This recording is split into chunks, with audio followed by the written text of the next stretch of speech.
Being told that we are expecting perhaps new information, so we want to make sure that we stay here with you to bring you the very latest here of a very fluid situation that's happening right now at Wilmer Hutchins. This is in Dallas County, the high school there. For many of you who are tuning in and having a bit of deja vu, yes, it was about a year ago when there was a different shooting at this campus. We can tell you from our reporters on the scene there that remember at the time there was a question of whether or not the safety protocols or the clear backpack policy or the metal detectors were all in place. At the time it was revealed that yes, in fact they were. The student last time that got a gun onto campus had arrived late to school that day. And while the metal detectors were working and the backpack protocols were still in place, unfortunately, the proper safety protocols were not followed. We do not know what the situation is this time around. We do know that the metal detectors are still on campus. Stephen Dial has been following this developing story for us. He is on the ground now. Stephen, go ahead and give me an update.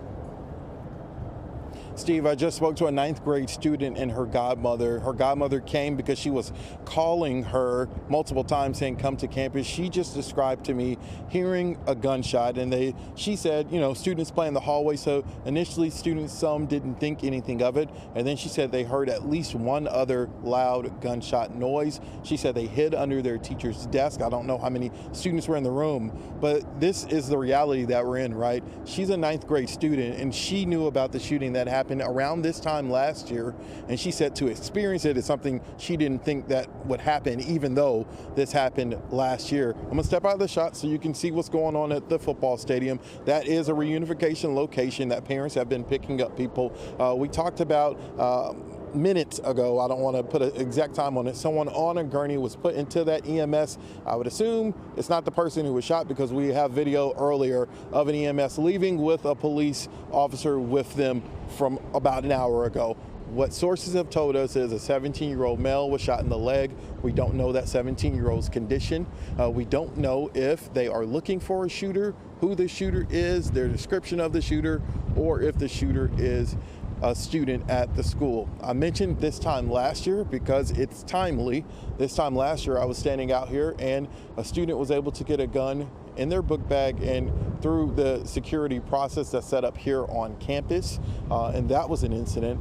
And now this time. So the godmother, Steve, was telling me, you know, this is just the sad reality in Texas and in the country about incidents happening on campus. And, you know, she's thankful of information being spread and the police response. But, you know, people are tired of these types of things happening. So we're hoping to get more information about if a suspect is in custody or if they're looking for a suspect, what is the description of that suspect so that we can bring it to you, the viewers watching us.